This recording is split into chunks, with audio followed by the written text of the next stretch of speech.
What's up, YouTube? This is Morgan, also known as Jew, and tomorrow, as of the recording of this video, I was trying to think of the day. Tomorrow, Georgia Tech will be playing Duke for its annual homecoming game at 4 o'clock at Bobby Dodd Stadium. Now, this is going to be my weekly preview of Georgia Tech's game that will be upcoming for the week. I'm going to be going through why Georgia Tech will win, why Georgia Tech would lose, why Georgia Tech would win, why Georgia Tech would lose, both reasons for why that, and what they need to do for their keys to win the game. So, without further ado, let's get into it. So, off the rip, Duke is a very offensive-based team. Their defense is not as strong as their offensive side of the ball. Duke's offense doesn't make a lot of mistakes. They don't have a lot of backfield. They don't have a lot of tackles in the backfield. And they allow their backs to get in space, and is a very balanced offense. Their quarterback has over 1,000 yards passing this year, and their running backs are very balanced throughout, and they have about 1,000 yards rushing total this year.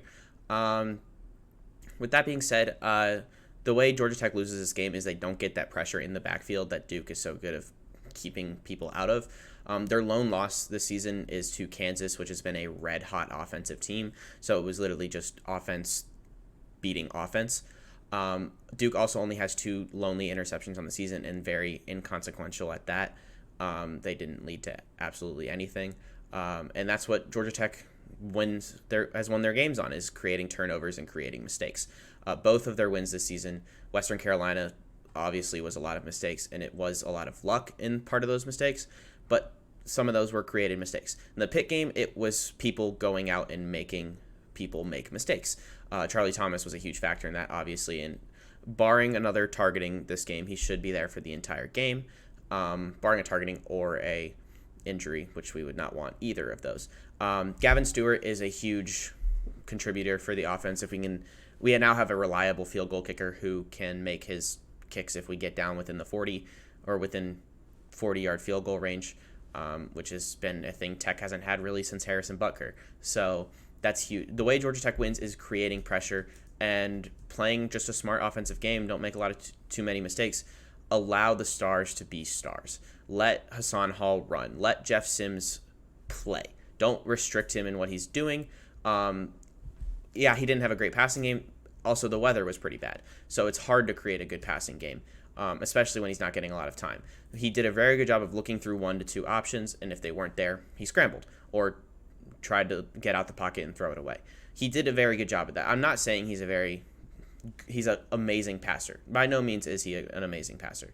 But him being able to pass the ball won us the last Duke game last year, and has won us a few games the past few years. Yeah, Georgia Tech has played scared, but this is Brent Key.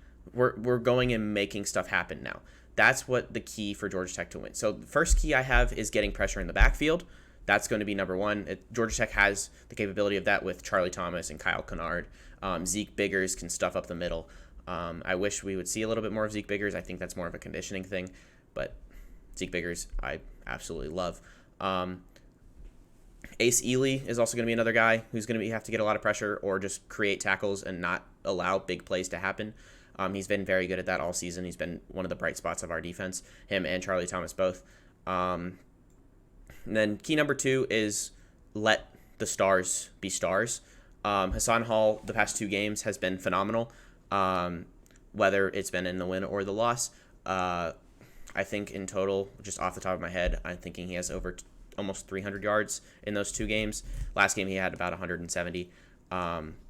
He's just an amazing space back, and he also can be a power back if needed, which was what was missed with Jahmyr Gibbs. He is not the talent that Jahmyr Gibbs was, but he is a phenomenal talent, and I absolutely love him. The third key is just don't let, honestly, the lead get too large. Don't create. And I wouldn't say don't create. Okay, I'm gonna make my third key. The third key is don't create. How do I word this? My third key is going to be don't give the ball away. We'll go with that. Georgia Tech has had an issue with giving the ball away. Jeff Sims has made some very errant throws in some of his interceptions, and other of them, they really weren't his fault. They were great play designs. He got hit or something like that. That's, I believe, 2 or 3 of his interceptions this year. Is just don't give the ball away. Be smart on offense, and take chunk time. that's what Georgia Tech with the run game did a very good job of. Pitt would move the ball and waste their own time, and then Georgia Tech would go right back, move the ball to about the same spot, or score and waste time. Georgia Tech needs to keep the clock moving in order for them to be able to succeed in this game. Now, do I think Georgia Tech is going to win this? No, I think last week was honestly a fluke, and Georgia Tech is very, very poor at home since Jeff Collins took over.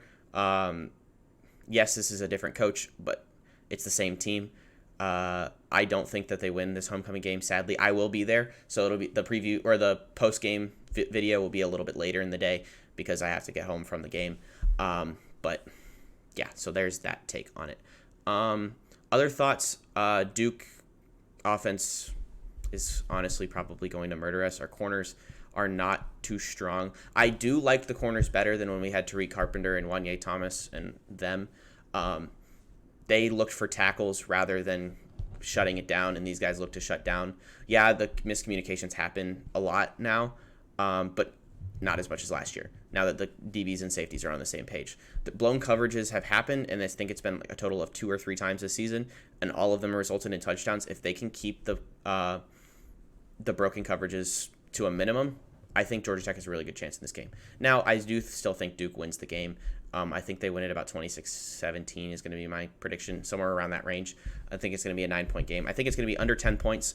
I just don't think Georgia Tech's offense is going to be enough to keep up with Duke's massive offense not making mistakes. So, yeah, that's going to be the end of this video. If Georgia Tech content or sports content in general interests you, please subscribe down below. If you like the video, please like. I don't know what else to say to that. Yeah, I'm going to be out. Peace. Oh, comment what you would like to see next. Peace.